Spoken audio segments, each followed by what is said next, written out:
The chandeliers in the Rossi mansion had always reminded me of teardrops. Crystal teardrops suspended in air, their light refracting across marble floors that weren't mine to walk on freely. Only to clean. Only to polish until I could see my tired reflection staring back at me. 23 years old and already invisible. Lucia, you missed a spot. Mrs. Genovese, the head housekeeper, tapped her finger against the mahogany dining table that stretched almost the entire length of the room. Her gold bracelet clinked against the wood, the sound sharp in the cavernous space. Mr. Rossi is hosting important guests tonight. Everything must be perfect, I nodded, lowering my eyes. Yes, ma'am. My voice was barely audible, even to myself. That's how I'd learned to survive in this world of wealth and power, by becoming nothing more than a shadow that moved efficiently through rooms, touching nothing but the dirt I was paid to remove. The Rossi estate sat like a crown on the hills overlooking the city, a modern fortress disguised as a luxury residence. I'd worked here for 8 months, grateful for the steady income that helped support my younger sister through college. Our parents had died 3 years ago. Car accident, they said. Though rumors in our old neighborhood hinted at debts to the wrong people. I never asked questions. Questions were dangerous in this city. And remember, Mrs. Genovese added, her voice dropping to a whisper though we were alone. Tonight you are to remain completely invisible. Mr. Rossi's associates are not the kind of men who should notice someone like you. I understood her warning. In my months working at the mansion, I'd never actually seen Dante Rossi up close. He moved through his home like a ghost. Or perhaps I was the ghost, always being ushered into different wings when he approached. All I knew came from whispers among the staff. 32 years old, unmarried, ruthless in business. The kind of business that required armed guards at every entrance of the property. The east wing of the mansion was reserved exclusively for him. None of us were allowed to clean there, except on specific days when he was away. Today was not one of those days, but a special dinner required additional help, which was why I found myself polishing silver in the main kitchen as evening approached. The chef, Marco, barked orders at his assistants while preparing what smelled like osso buco. The rich aroma of braised veal, wine, and herbs filled the kitchen, making my stomach clench. I hadn't eaten since my meager breakfast at dawn. "You, Maid," Marco called out. "Take these wine glasses to the dining room, and don't you dare break them. They cost more than you make in a year." I carefully arranged the crystal glasses on a silver tray, their delicate stems like spindly legs of insects between my fingers. As I made my way through the service corridor, I heard unfamiliar voices from the adjoining room. Deep, male voices speaking in hushed tones. "The shipment arrives tomorrow night," one said. "Castellano's men will be watching the docks. We need to be certain." The voices fell silent as a door closed somewhere. I realized I'd stopped walking, my breath caught in my throat. I wasn't supposed to hear any of this. Quickly, I continued toward the dining room, my heart racing beneath my starched black uniform. As I placed the last glass at its designated setting, I noticed something odd. A faint, bitter almond smell coming from one of the decanters. The wine had already been poured, rich red liquid catching the light from those teardrops above. But something felt wrong. That scent reminded me of something. A warning from my father, who'd worked in pharmaceuticals before losing his job. "Cyanide smells like bitter almonds, Lucia. Never forget that."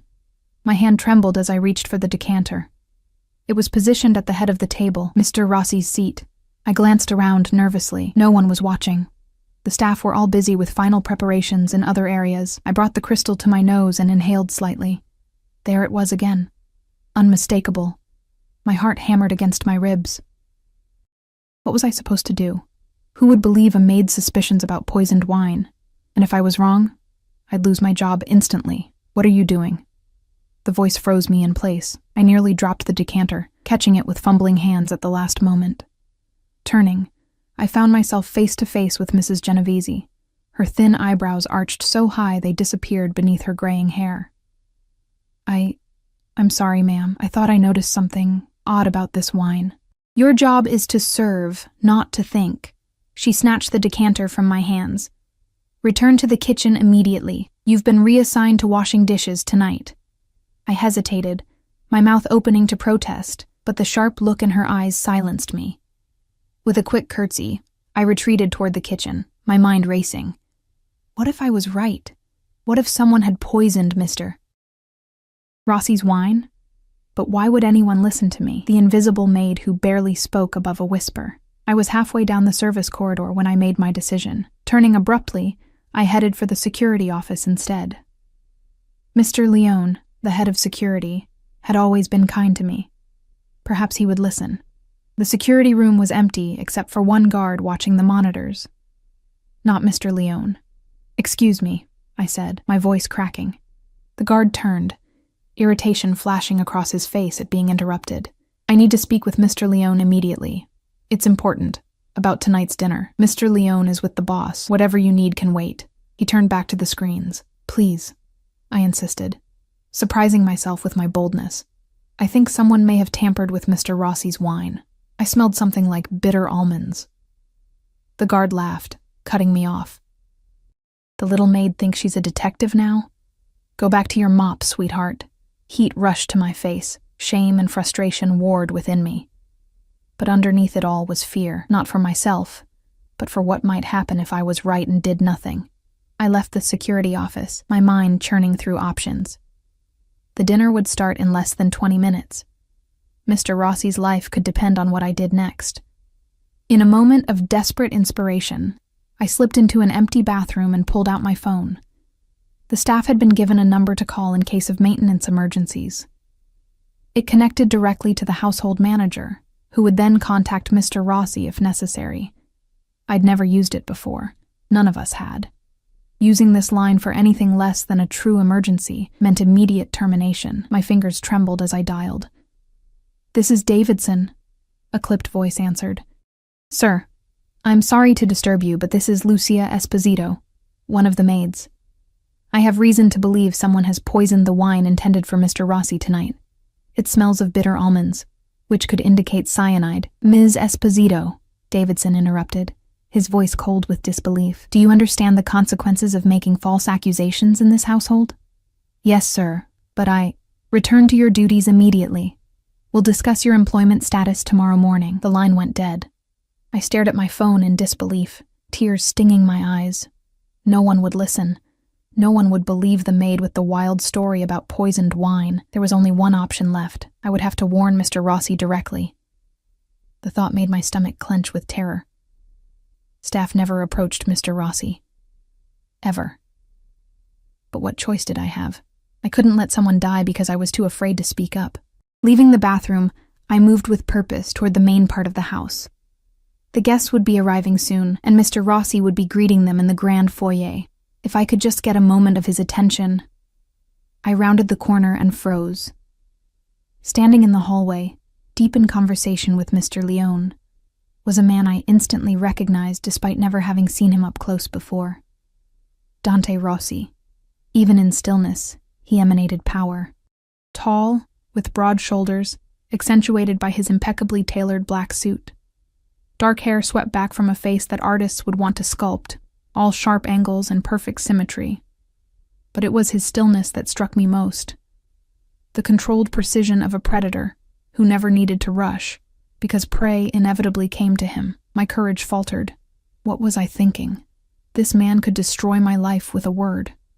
The thought of approaching him made my knees weak. Then I noticed the time on the ornate clock in the hall. 15 minutes until dinner. 15 minutes until he might drink poisoned wine. I forced myself forward on trembling legs. "Excuse me," I said, my voice embarrassingly small. Neither man turned. "Mr. Rossi?" I tried again, louder this time.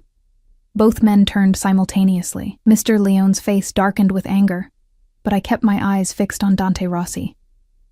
Up close, his eyes were unsettling, deep brown, almost black, and completely unreadable. No warmth, no coldness.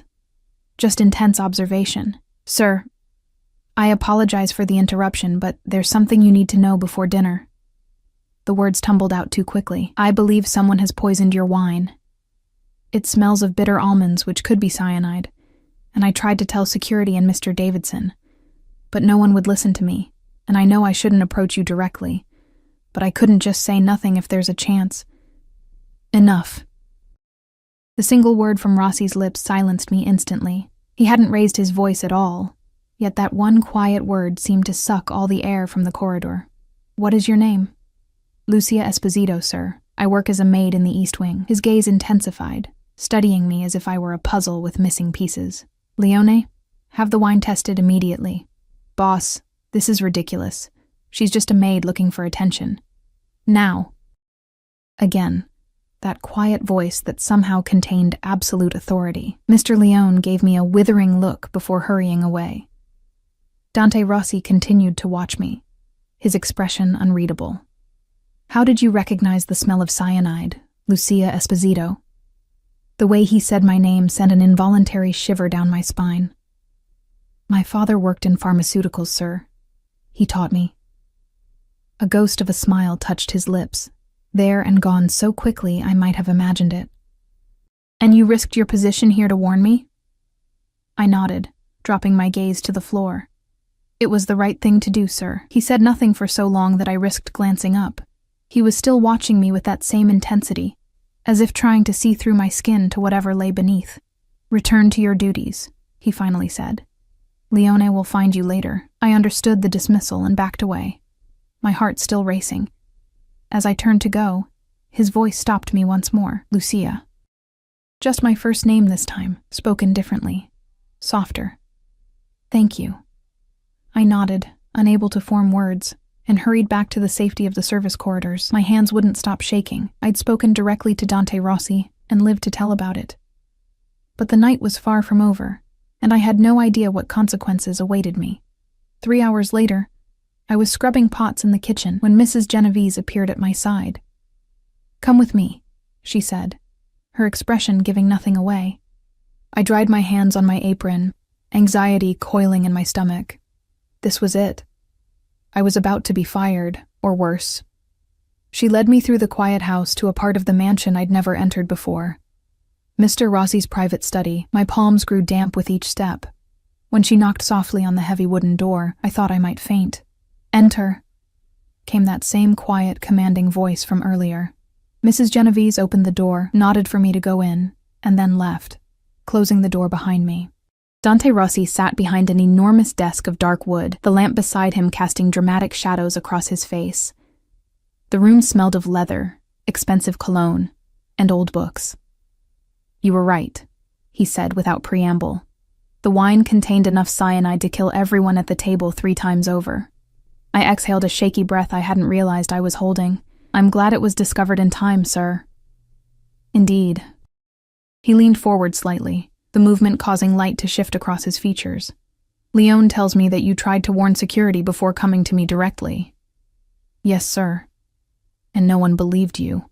It wasn't a question, but I nodded anyway. "Do you know what would have happened tonight if you hadn't noticed that smell, Lucia?" The way he said my name still sent that same strange shiver through me.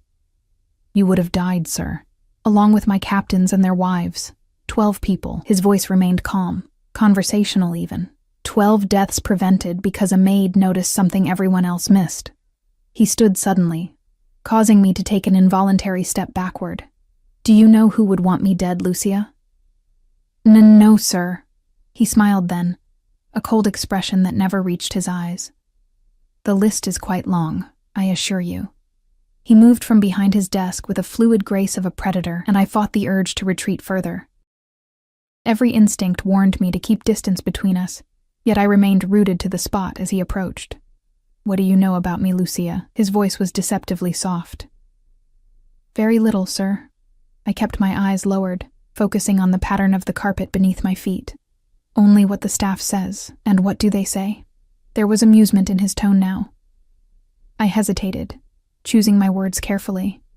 "That you're a powerful businessman, that it's best to remain invisible when you're around."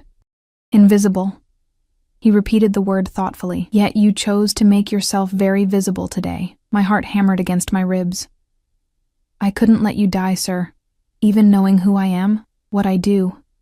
He circled me slowly, and I could feel his eyes assessing every detail of my appearance.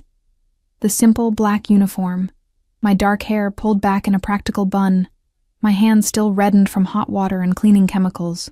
"I don't know what you do, Mr. Rossi," I whispered. He stopped directly in front of me. "Look at me, Lucia." I raised my eyes to meet his. Up close, I could see flecks of amber in those dark irises, the only warmth in an otherwise cold gaze. "I believe you," he said after a moment. "You've been working here for how long?" 8 months, sir. 8 months. He nodded slowly. "And in all that time, you've never been curious about your employer? Never listened to the gossip in the city?" "I need this job, sir. My sister—" I stopped myself, realizing I was sharing too much. "Your sister?" he prompted. I swallowed hard. "My sister is in college. I help with her tuition."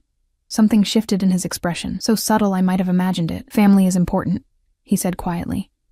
"Loyalty to family above all else." "Yes, sir." He turned away suddenly, walking back to his desk. "We have a problem, Lucia. Someone in my household tried to kill me tonight. Someone with access to my private dining room." "Someone I trusted." I remained silent, unsure if he expected a response. "Do you know what happens to people who betray my trust?" he asked, his back still to me. A chill ran down my spine. "No, sir. They disappear." He turned to face me again. "But you've proven your loyalty tonight. You risked everything to warn me, despite having no obligation to do so." "It was the right thing to do." "Yes, you said that." He smiled, a genuine expression this time that transformed his face completely. "Not many people in my world are concerned with doing the right thing, Lucia." He pressed a button on his desk, and within seconds, the door opened behind me. Mr. Leone entered, his expression carefully blank. "Leone, Ms. Esposito will be reassigned, effective immediately." My stomach dropped. Reassigned? Was this a euphemism for something worse? "She'll join my personal household staff. Arrange for her belongings to be moved to quarters in the East Wing." I stared at him in shock. The East Wing was his private domain, where only his most trusted people were allowed. "Sir?" I managed, my voice barely audible. "You saved my life, Lucia. I keep those I trust close to me." His tone made it clear the matter wasn't open for discussion. "Leone will escort you to your new quarters. Get some rest. We'll discuss your new duties in the morning." With that dismissal, I followed Mr. Leone from the room in a daze. He led me through corridors I'd only glimpsed before, to a part of the mansion that had been strictly off limits. "This is your room," he said, opening a door to reveal a space 3 times larger than my previous shared quarters in the staff wing, a luxuriously appointed bedroom with an attached private bathroom. "Your belongings will be brought up shortly." I stepped inside, overwhelmed by the sudden change in circumstances. "Mr. Leone, I don't understand." "Listen carefully," he interrupted, his voice low and urgent. "You've caught the boss's attention. That's both a blessing and a curse. Dante Rossi rewards loyalty, but he expects absolute discretion. Whatever you see or hear in this wing stays here. Understood?" I nodded numbly. "Good. Someone will come for you at 7 tomorrow morning." He hesitated at the door. "And Lucia, you were right about the wine. I should have listened. I won't make that mistake again." After he left, I sank onto the edge of the bed, my mind struggling to process everything that had happened. Just this morning, I had been an invisible maid cleaning crystal teardrops. Tonight, I'd been moved to the inner sanctum of Dante Rossi's world, a world I understood was far more dangerous than I'd allowed myself to acknowledge. Sleep came fitfully that night, despite the luxurious comfort of my new bed. I dreamed of dark eyes watching me, of wine glasses filling with blood instead of burgundy, of crystal teardrops falling and shattering on marble floors. The knock on my door came precisely at 7. I'd been awake since dawn, having showered and dressed in my uniform, uncertain what else to do. When I opened the door, I found a woman I'd never seen before waiting for me. "I'm Valentina, Mr. Rossi's household manager for the East Wing," she introduced herself. Tall, elegant, perhaps in her 40s, she carried herself with the poise of someone accustomed to authority. "You must be Lucia." "Yes, ma'am." She studied me with shrewd eyes. "You're the one who discovered the poisoned wine." "Yes, ma'am." "Follow me. Mr. Rossi wishes to speak with you." As we walked through corridors adorned with artwork worth more than I would earn in several lifetimes, Valentina briefed me on my new position. "You'll no longer be performing general household duties. Instead, you'll be responsible solely for Mr. Rossi's private quarters and his immediate needs." She glanced at me. It's a position of considerable trust. One that others would kill for. Her choice of words sent a shiver through me. Mr. Rossi values loyalty above all else, she continued. He also values discretion. Whatever you see or hear in this wing stays here. Yes, Mr. Leone explained. She nodded approvingly. Good. Remember that, and you'll do fine. We stopped outside a set of double doors. Valentina knocked once, then opened them without waiting for a response. The room beyond was a spacious sitting room, bathed in morning light from floor-to-ceiling windows. Dante Rossi stood by one of these windows, speaking quietly into a phone. He was dressed more casually than the previous night. Dark trousers and a white shirt with the sleeves rolled up, revealing forearms corded with muscle. A holstered gun was visible at his hip, the sight of it making my breath catch. He ended his call as we entered, turning to face us. Valentina. Lucia. His eyes lingered on me. Did you sleep well? Yes, sir. Thank you. Good. He gestured for me to sit in one of the armchairs while he took the seat opposite. Valentina remained standing, a silent presence by the door. We need to discuss what happened last night, and your role going forward. I perched nervously on the edge of the chair. My role, sir? Someone tried to kill me in my own home, Lucia. Someone with access, knowledge of my routine, and confidence they wouldn't be caught. His voice remained calm, conversational even, though the subject matter chilled me. I need to know who.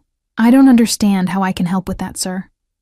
You notice things others miss. You acted when others dismissed you. He leaned forward slightly. I want you to continue doing exactly that, but now you'll be my eyes and ears in parts of the house where I need them most. Understanding dawned slowly. You want me to spy for you? A smile touched his lips. I want you to perform your duties as assigned by Valentina while remaining observant. Report anything unusual directly to me or to Leone, no one else. I glanced nervously at Valentina, who watched our exchange with an unreadable expression. You'll attend to my private quarters, Dante continued. You'll also occasionally serve during my private meetings when I entertain guests here, rather than in the main house. The position comes with a substantial increase in salary. He named a figure that made me gasp involuntarily, triple what I currently earned. That's very generous, sir. I value loyalty, Lucia, and I protect what's mine. The possessive way he said those words sent a strange flutter through my stomach. I wasn't sure if it was fear or something else entirely. Do you have questions? He asked. 1,000, but only one seemed important at that moment. What happened to the person who tried to poison you? Something dark flickered in his eyes. We're still determining who was responsible. When we do... He left the sentence unfinished, but his meaning was clear. Your first duty will be to prepare my quarters for a meeting this afternoon. Valentina interjected smoothly. I'll show you exactly what needs to be done. Dante nodded in agreement. We'll speak again later, Lucia. It was a dismissal. I rose from my seat, uncertain of the proper protocol. Should I curtsy? Nod? In the end, I simply murmured, "Thank you, sir," before following Valentina from the room. As the door closed behind us, I could feel his eyes on my back, like a physical weight between my shoulder blades. He likes you, Valentina remarked as we walked down the corridor. I just did what anyone would do. She laughed, a surprisingly warm sound. No, they wouldn't. Most people in this house would have kept their heads down and said nothing, even knowing what might happen. I said nothing, processing her words as she led me to Dante's private suite. These are Mr. Rossi's personal rooms, she explained, using a key card to open a door. You'll clean them daily, change the linens twice weekly, and ensure everything is arranged exactly as he prefers it. The suite was larger than the entire apartment I'd shared with my sister before she left for college. A bedroom with a massive 4-poster bed dominated by dark linens, an adjoining bathroom with marble and glass, a walk-in closet filled with suits that probably cost more than my yearly salary. Mr. Rossi is particular about his things, Valentina continued, showing me exactly how he liked his clothing arranged, his toiletries organized. Nothing is to be moved without his explicit permission. As she spoke, I noticed a framed photograph on the bedside table, the only personal item in the otherwise impeccable room. A woman with dark hair, and Dante's eyes smiled at the camera. her arm around a much younger version of him. "His mother," Valentina said, noting my gaze. "She died 10 years ago." I nodded, feeling I'd glimpsed something important, a piece of the puzzle that was Dante Rossi. "One last thing, Lucia." Valentina's tone became serious. "Mr. Rossi has enemies, many enemies. Working this closely with him puts you in their line of sight as well. Your safety is now a priority, which is why you've been moved to the East Wing. Do not leave the property without security clearance. Understood?" The reality of my new position settled over me like a weight. I was no longer just a maid. I was now connected to whatever dangerous world Dante Rossi inhabited. "Understood," I whispered, wondering what I had gotten myself into. The days that followed settled into an unsettling rhythm. Each morning I would awaken in my luxurious room, a gilded cage I was beginning to realize, and attend to Dante Rossi's private quarters. The work itself wasn't difficult. In fact, it was easier than my previous duties. But the weight of constant observation made my hands tremble as I straightened his immaculate suits or changed the sheets on his bed. He was rarely present during these moments. According to Valentina, he spent most mornings in meetings elsewhere on the property or in the city. But evidence of his presence lingered everywhere. The faint scent of his cologne, a coffee cup left on his desk, a book with a page marked. It was during my 3rd day that I discovered the gun safe in his closet, hidden behind a panel of suits. I hadn't meant to find it. I'd been reaching for a fallen cufflink when my hand brushed against something that clicked. The panel slid open silently, revealing a steel safe with a digital keypad. I closed it immediately, my heart racing, and never mentioned it to anyone. On the 4th day, I was arranging fresh flowers in his sitting room when he entered unexpectedly. I froze, a white lily suspended in my hands above the crystal vase. "Don't stop on my account," he said, shrugging off his suit jacket and draping it over a chair. There was a tension in his movements I hadn't noticed before, a tightness around his eyes. "Is everything all right, sir?" The question slipped out before I could stop myself. His eyes found mine, surprise flickering across his features. "Why do you ask?" I lowered my gaze, focusing on arranging the lilies. "You seem concerned about something." He was silent for so long that I risked glancing up again. He was watching me with that same intense focus I remembered from our first encounter. "We haven't found the traitor yet," he finally said. "It makes me uneasy in my own home." "I'm sorry to hear that, sir." I placed the last flower and stepped back from the arrangement. "Have you noticed anything unusual, Lucia? Anyone behaving strangely?" I considered his question carefully. "The staff is nervous. Everyone knows something happened that night. Though the details have been kept quiet, there are whispers." "What kind of whispers?" He moved closer, and I caught a whiff of his scent, sandalwood and something darker underneath, like smoke. "That someone tried to hurt you, that you're looking for them." I met his gaze briefly before looking away. "That whoever it was won't be found alive." A ghost of a smile touched his lips. "And what do you think of these whispers?" I swallowed hard. I think whoever tried to poison an entire dinner party doesn't deserve mercy." His eyebrows rose slightly at my response. "You surprise me, Lucia Esposito." Before I could respond, his phone buzzed. He checked it, his expression darkening. "I have to go. We'll continue this conversation later." After he left, I released a breath I hadn't realized I was holding. Something about Dante Rossi's presence consumed all the oxygen in a room, made it hard to think clearly. It wasn't just fear, though fear was certainly part of it. It was something else, something I wasn't ready to name. Later that afternoon, Valentina informed me that Dante would be hosting a private dinner in his quarters that evening. I would be serving, along with one other trusted staff member. "Who will be attending?" I asked, hoping to prepare appropriately. "Mr. Castellano." Valentina's expression gave nothing away, but I recognized the name from the conversation I'd overheard days ago. "It's an important meeting. Everything must be perfect." I nodded, understanding the gravity of the situation. "I'll make sure of it." The dining room in Dante's private wing was smaller than the main one, but no less opulent. I spent the afternoon polishing silver and crystal until every surface gleamed. By 6 o'clock, The table was set immaculately, and I had changed into a more formal black uniform that Valentina had provided. "Remember," she cautioned as we made final preparations, "you are to serve efficiently and remain invisible otherwise. Mr. Castellano is not a man who appreciates being observed." At precisely 7, I heard voices approaching. I took my position near the serving table, eyes downcast, hands clasped before me. The door opened and Dante entered, followed by an older man with silver-streaked hair and a face mapped with deep lines. Despite his age, perhaps in his 60s, he moved with the assurance of someone accustomed to power. "The East Wing suits you, Dante," Castellano remarked, his voice carrying the roughness of a lifetime smoker. "Your father would be proud of what you've built here." "My father would have considered it an unnecessary extravagance," Dante replied, a hint of humor in his tone as he gestured toward the table. "Please, sit." I moved forward silently, pouring wine into their glasses. As I leaned between them, I felt Castellano's eyes on me, assessing. I kept my face carefully blank, focusing on the task at hand. "New staff?" he asked Dante as I stepped back. "Recently promoted," Dante replied. "Lucia has proven herself valuable."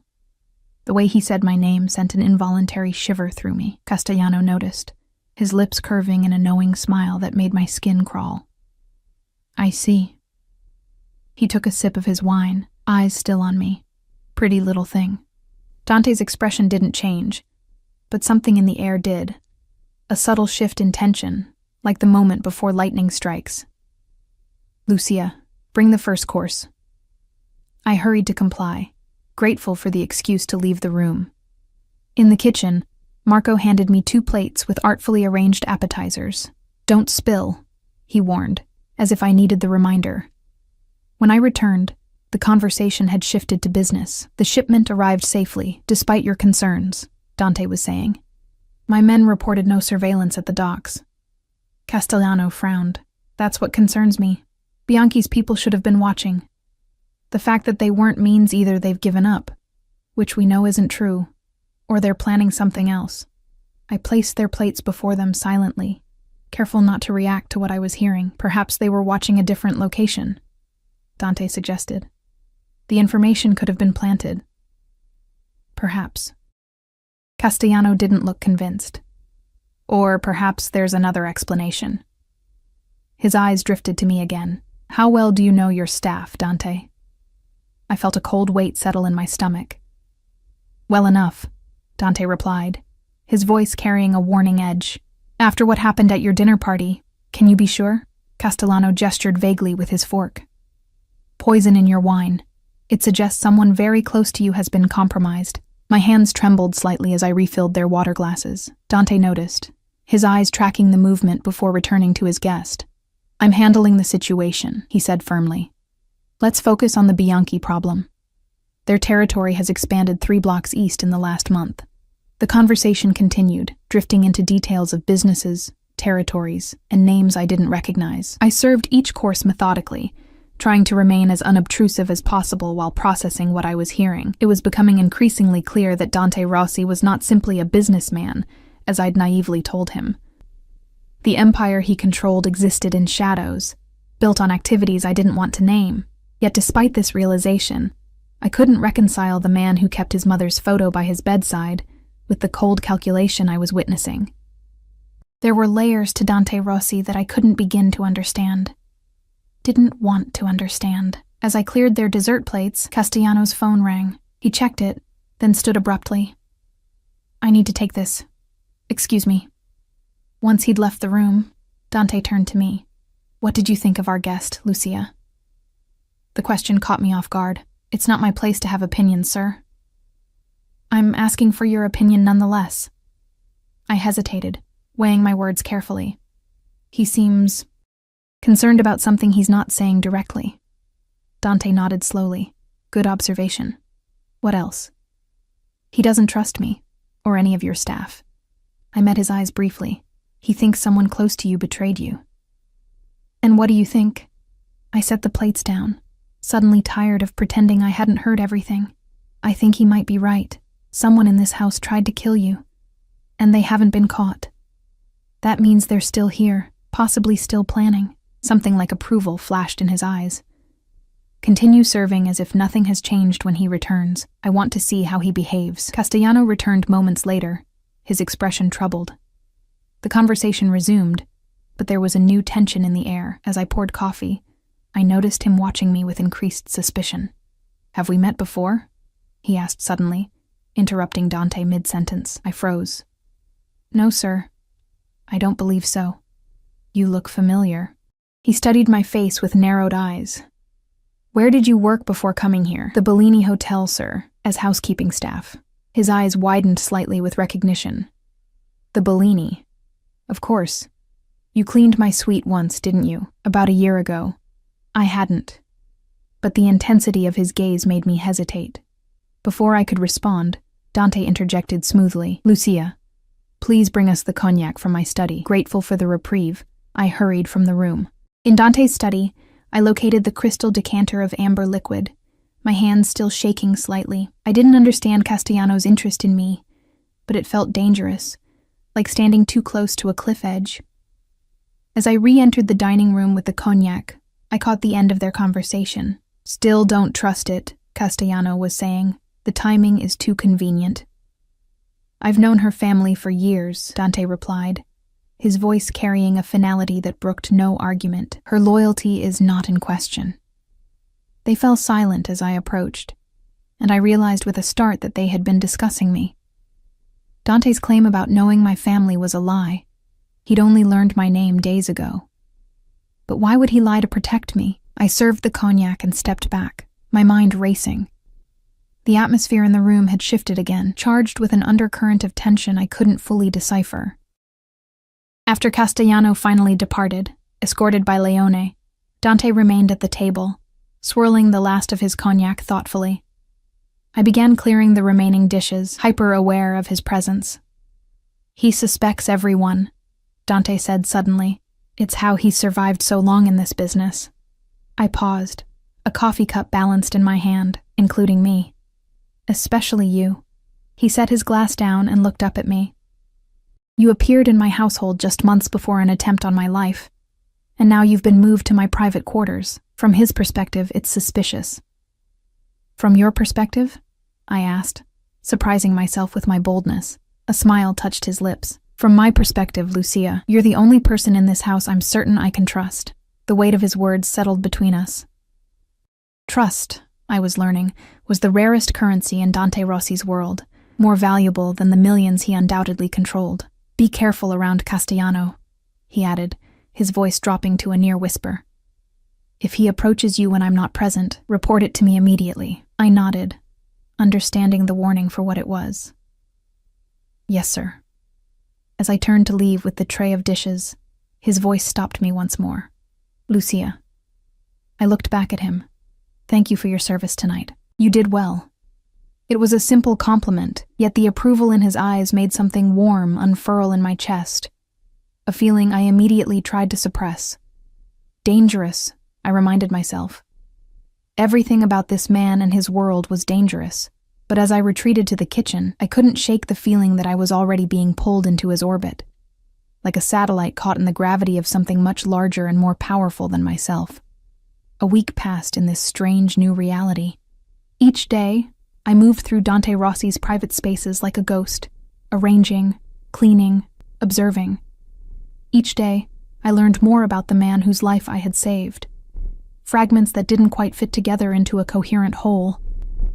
I learned he rose before dawn most days, often working at his desk until breakfast, that he preferred his coffee black with a single sugar cube placed on the saucer, not in the cup, that he read voraciously, history, philosophy, economics, often marking passages with a silver pen, that he spoke 4 languages fluently, as I discovered when I overheard phone conversations in rapid-fire Italian, Spanish, and once Japanese. I also learned darker things. The meetings that ended with hushed voices and grim expressions. The nights he returned with blood on his shirt cuffs that I was expected to clean without comment. The safe in his office that contained not just weapons, but stacks of cash in various currencies. The way his men deferred to him with a mixture of respect and fear that spoke volumes about what happened to those who didn't. Yet there were contradictions that haunted me. The same hands that I suspected had ordered violence also gently adjusted the photograph of his mother each morning. The same voice that commanded an empire of shadows also asked after my sister, with what seemed like genuine interest. The same man who conducted business with people like Castellano also donated millions to children's hospitals and education programs in the city's poorest neighborhoods. I was lost in these thoughts as I changed the sheets on his bed one morning when the door opened unexpectedly. Dante entered on the phone, his expression thunderous. He stopped short when he saw me, but continued his conversation. "I don't care how it's handled, just ensure it's clean," he said to whoever was on the other end. "And find out who gave them our location. When you do..." He glanced at me, then switched to rapid Italian that I couldn't follow. I kept my head down, continuing my work as if I hadn't heard anything, though my heart hammered in my chest. After he ended the call, silence filled the room. "I apologize for the interruption," he finally said. "I didn't realize you would be here." "It's fine, sir. I'm almost finished." I smoothed the last corner of the duvet, hyper-aware of his presence. "What did you hear, Lucia?" His voice was soft, but there was an edge to it I hadn't heard directed at me before. I turned to face him, choosing honesty. "Nothing I can understand, sir." He studied me for a long moment, then nodded slowly. "There's been a situation. I need to handle it personally." He moved to his closet, removing his suit jacket and replacing it with a less formal one. "I'll be away for the rest of the day." "Yes, sir." I gathered my cleaning supplies, eager to leave the sudden tension in the room. "Lucia." He stopped me as I reached the door. "Remember what I said about leaving the property? Not without security clearance. Today, especially, I need you to heed that warning." His eyes held mine, intense and unreadable. "Stay within the East Wing until I return." The gravity of his tone sent a chill through me. "I understand." After he left, I finished my morning duties in a daze of anxiety. Something had happened. Something serious enough to anger Dante and prompt an explicit warning to me. But why would he be concerned about my safety specifically? The answer came that afternoon in the form of sirens wailing in the distance. From my window, I could see police cars with flashing lights several blocks away, in the direction of the city center. Something major was happening, and based on Dante's reaction that morning, his organization was involved somehow. I tried to focus on my work, but my mind kept returning to the implications of what I'd witnessed. I was living in the heart of a criminal enterprise, serving a man who, despite his charisma and occasional kindness, was clearly dangerous. I needed to talk to my sister. Mia was the practical one, the one who would know what to do, but all calls from the mansion were monitored. Valentina had made that clear on my first day. I hadn't spoken to Mia in over a week, which was unusual for us. She must be worried. Taking a risk, I used the burner phone I kept hidden in my room, a precaution I'd maintained since our parents' deaths. Mia answered on the second ring. "Lucia? Finally. I've been trying to reach you for days." Her voice was tight with concern. "Are you okay?" "I'm fine," I assured her, keeping my voice low. "There's been a change in my position at work. I've been promoted." "Promoted? That's great." Her enthusiasm faded when I didn't respond immediately. "Isn't it?" I chose my words carefully. "It's complicated. I'm working directly for Mr. Rossi now, in his private residence." Silence stretched between us. Then, "Lucia, do you know who he is? What he does?" "I'm beginning to understand," I admitted. "You need to get out of there, now." The fear in her voice was palpable. "The Rossi family isn't just rich, Lucia. They're dangerous. Dad said what?" I interrupted, suddenly alert. "What did Dad say about the Rossis?" She hesitated. "I shouldn't have mentioned it. It's not important. Mia, please. I need to know." A heavy sigh came through the line. Before he lost his job at the pharmaceutical company, Dad was working on a project funded by the Rossi family. He never told me exactly what it was, but I overheard him arguing with Mom about it once. He said they were using legitimate businesses to launder money from their other activities. My mind raced with this new information. Did Dad know Dante Rossi personally? I don't think so. This was over 10 years ago. Dante would have been barely out of college. She paused. "Lucia, Why are you asking these questions? What's really going on? I couldn't tell her about the poisoned wine, about my new role, about the blood on shirt cuffs. Nothing. I'm just trying to understand my new employer better. Well, understand this. His family has connections to every major crime syndicate in the region. Drug trafficking, weapons, protection rackets, you name it. They have a hand in it. Her voice dropped to a whisper. There are rumors they were somehow connected to Mom and Dad's accident. The suggestion hit me like a physical blow. That can't be true. I don't know if it is. But please, Lucia, be careful. Better yet, quit. Come stay with me at college. We'll figure something out. I can't just leave, I said, though I wasn't entirely sure why. I need this job, Mia. The money.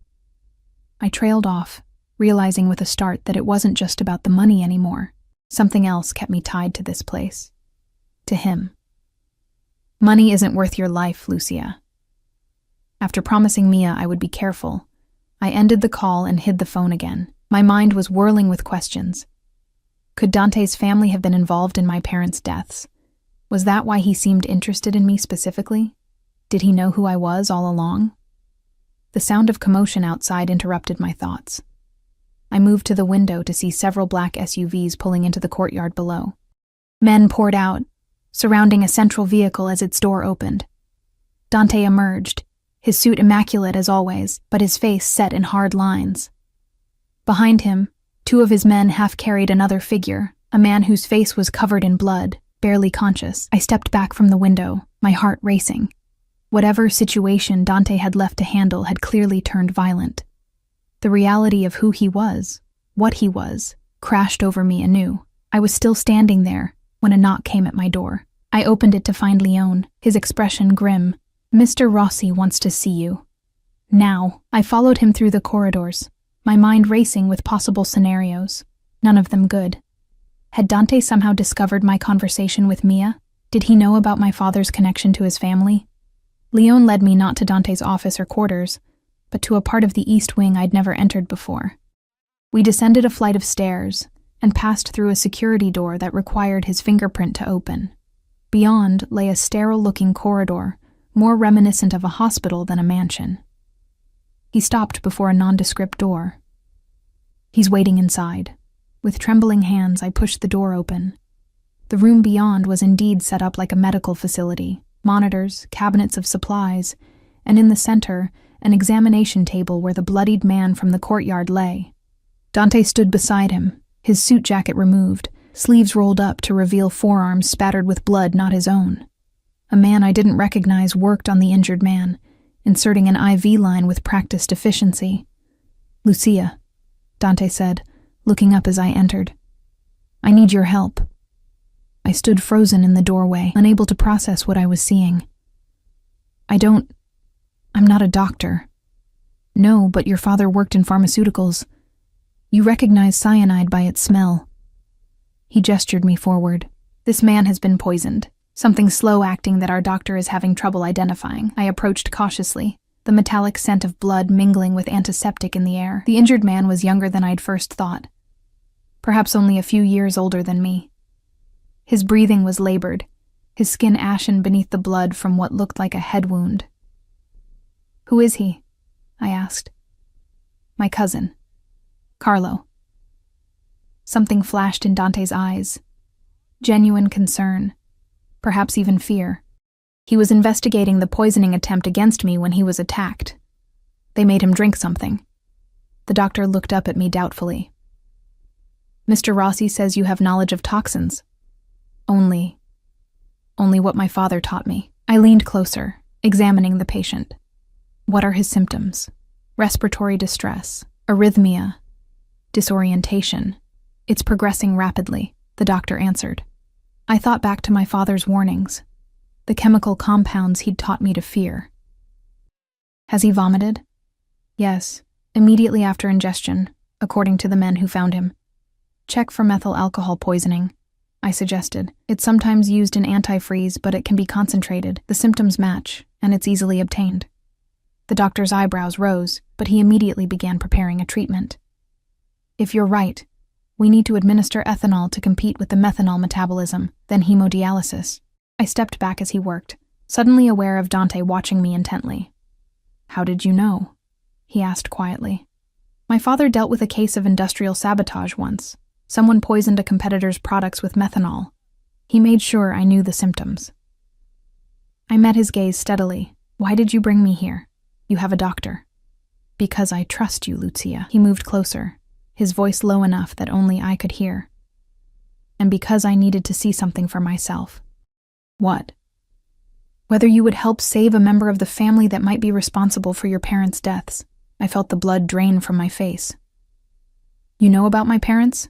I know they died in a car accident 3 years ago.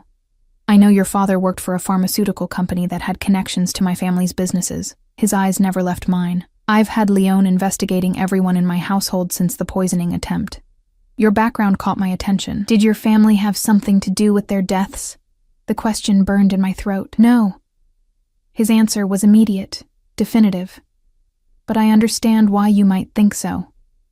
The doctor called for Dante's assistance, breaking our intense exchange.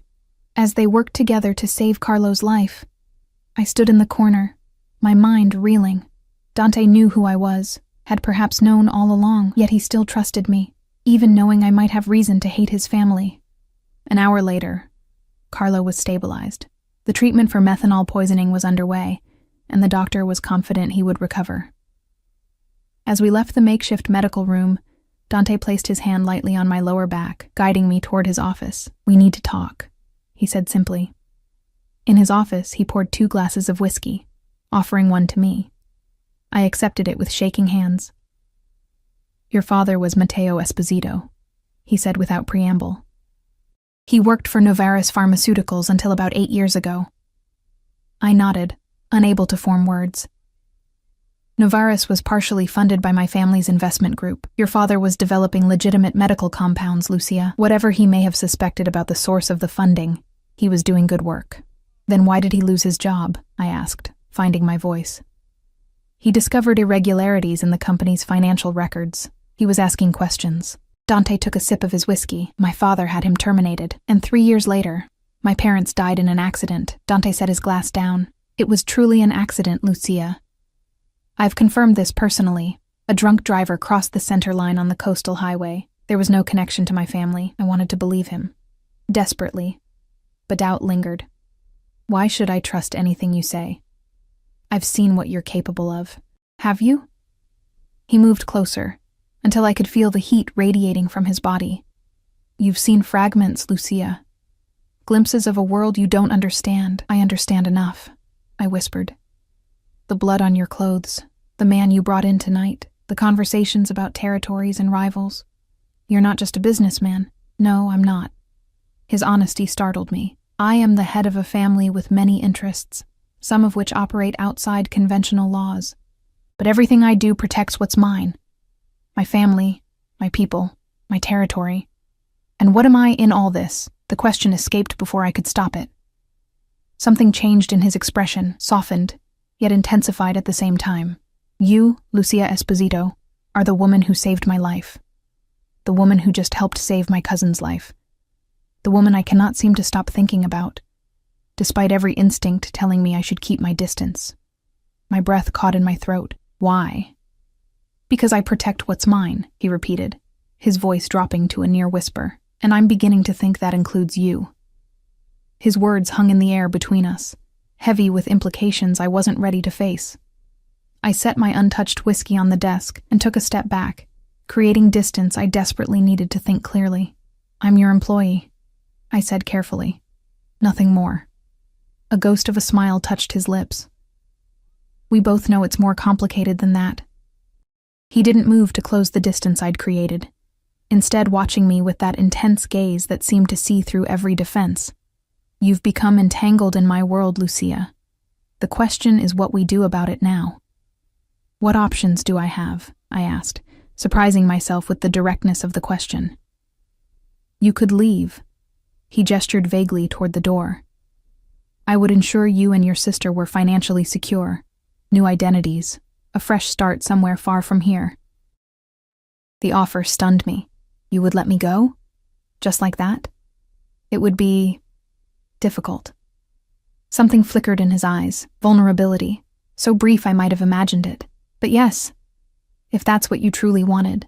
And my other options? He moved to the window, gazing out at the night sky. Stay. Continue as you have been, but with full awareness of what that means. He turned to face me again. No more illusions about who I am or what I do. As your maid? I kept my tone neutral, though my heart was racing, as whatever you choose to be. His words carried weight beyond their simplicity. I told you before, Lucia, I value loyalty above all else. You've proven yours repeatedly. That earns you choices few others are given. I thought of Mia, of her fear for me, of the life I'd lived before stepping into this world of shadows and power. I thought of my parents, whose deaths might truly have been an accident unconnected to the Rossi family. I thought of Dante himself, the contradictions, the danger, the unexpected gentleness. I need time, I said finally, to think about all of this. He nodded once. Take the night. We'll speak again tomorrow. As I turned to leave, his voice stopped me at the door. Lucia. I looked back at him. Whatever you decide, know that I meant what I said. I protect what's mine, always. I returned to my room, my mind swirling with impossible choices. Sleep eluded me as I paced the confines of my gilded cage, weighing risks against desires I barely understood. By dawn, exhaustion had overtaken me, and I drifted into uneasy dreams, filled with the scent of bitter almonds and the feel of Dante's eyes on me. A sharp knock woke me hours later. I opened the door to find Valentina, her expression grave. Get dressed quickly, she ordered. There's a situation. What's happening? I asked, already moving to comply. Security breach. Someone's targeting the East Wing specifically. She handed me a small object, a panic button on a slender chain. Put this around your neck. If anything happens, press it, and security will come immediately. My hands trembled as I fastened the chain. Where's Dante? Handling it. Her use of his first name surprised me. A slip revealing her own stress. He sent me to ensure your safety. We're moving you to a secure location until the threat is contained. I dressed hurriedly in jeans and a sweater rather than my uniform, then followed Valentina through corridors I'd never seen before. We descended a service stairwell, emerging in what appeared to be an underground parking area. Get in, she instructed, pointing to a waiting black sedan with tinted windows. The driver will take you somewhere safe. You're not coming? Alarm coursed through me at the thought of being separated from the only person I somewhat trusted, besides Dante himself. I'm needed here. She squeezed my arm reassuringly. Don't worry. These men answer directly to Dante. You'll be protected. As I slid into the back seat, the gravity of the situation finally hit me. Someone had breached the fortress-like security of the Rossi mansion, the same someone, perhaps, who had tried to poison Dante and who had attacked his cousin Carlo. And now I was being rushed away to safety, while Dante remained behind to face whatever threat had emerged. The realization that I cared what happened to him, that the thought of him in danger caused a physical ache in my chest, was both terrifying and clarifying. The car pulled away, the driver silent as we navigated through an underground tunnel I hadn't known existed. We emerged several blocks from the mansion, the driver taking a circuitous route through the city before heading toward the coastline. After nearly an hour of driving, we arrived at a modern glass and steel structure perched on a cliff overlooking the ocean. The driver used a keycard to open a gate, then drove through a covered entrance that concealed the car from view. Mr. Rossi's private residence, he explained, speaking for the first time as he opened my door. You'll be safe here until he arrives. The house was smaller than the mansion, but no less luxurious. Floor-to-ceiling windows captured breathtaking views of the ocean, while sleek modern furnishings created an atmosphere of understated elegance. Unlike the old-world opulence of the Rossi estate, this place felt personal, a home rather than a symbol of power. Make yourself comfortable, the driver said, gesturing to the open living area. There's food in the kitchen. Security personnel are stationed around the perimeter. No one gets in or out without Mr. Rossi's authorization. After he left, I wandered through the house, feeling like an intruder in this intimate space. In what was clearly Dante's bedroom, I found more evidence of the man behind the power. Books on his nightstand that weren't just for show, a worn leather jacket hanging in the otherwise immaculate closet, a collection of vinyl records ranging from classic opera to modern jazz. On his desk sat another photograph of his mother, this one showing her much younger, holding a small boy who must have been Dante as a child. They stood on this very cliff, the ocean behind them, both smiling into the camera. The sight of it made my throat tighten with unexpected emotion. Hours passed with no word from the mansion. I tried watching television, but every news channel carried breaking reports of a disturbance in the exclusive neighborhood where the Rossi estate was located. Footage showed police cars and what looked like federal agents surrounding the area. My anxiety mounted with each passing minute. As twilight descended, I stood at the wall of windows, watching the ocean turn silver beneath the rising moon. The beauty of it was at stark odds with the turmoil I felt inside. In less than 2 weeks, my entire world had been upended. I had gone from invisible Maid to someone Dante Rossi considered his, someone worth protecting, worth offering choices to. The sound of the front door opening sent me spinning around, heart in my throat. Dante stood in the entrance, still wearing the same clothes from yesterday, now rumpled and stained. A darkening bruise marked his left cheekbone, and a cut above his eyebrow had been hastily bandaged. "You're hurt," I said, moving toward him without thinking. "It's nothing." His voice was rough with exhaustion. "Are you all right?" I nodded. "What happened?" "The news is showing police at the mansion." He closed the distance between us, his eyes scanning my face as if reassuring himself I was truly unharmed. "Bianchi's men. They coordinated with someone inside the house to breach security." His jaw tightened. "They were looking for you." The words hit me like a physical blow. "Me? Why would they?" "To get to me." His hand reached up, hovering near my face without quite touching. "They've been watching. They saw how I reacted to you, how I moved you to the East Wing. They assumed you were important to me." "Am I?" The question escaped before I could stop it. Instead of answering, he turned away, moving to pour himself a drink from a bar set against the wall. We found the traitor. It was Davidson, the household manager who had dismissed my warning about the poisoned wine. "Why?" "Money." Dante's laugh was bitter. Bianchi offered him enough to betray a lifetime of loyalty. He admitted everything once we found evidence on his phone. I didn't ask what had happened to Davidson after that. I didn't want to know. "The police involvement complicates things," Dante continued. "We'll need to lay low for a while. I've arranged for your sister to be protected as well." "Mia? Is she in danger?" Fresh fear coursed through me. "Just a precaution." He turned back to me, his expression softening at my obvious distress. "She's safe, Lucia. I promise." I sank onto the sleek leather sofa, suddenly overwhelmed by it all. "This is because of me, because I saved your life that night." "No." He sat beside me, close enough that I could feel his warmth but not touching. "This is because of who I am. The target I've always been." He set his drink aside, untouched. "It's why I gave you the choice to leave. My world will never be safe, Lucia, not completely. And yet you're offering me a place in it." I met his gaze, searching for answers. "Why?" For a long moment he was silent, his dark eyes unreadable. Then, because in all my life, surrounded by people who serve me out of fear or ambition or obligation, you're the first person who saw me in danger and acted purely out of decency. His voice dropped lower. "Because you look at me and see past the power and the danger to something else. Something I thought was lost long ago." "What?" I whispered.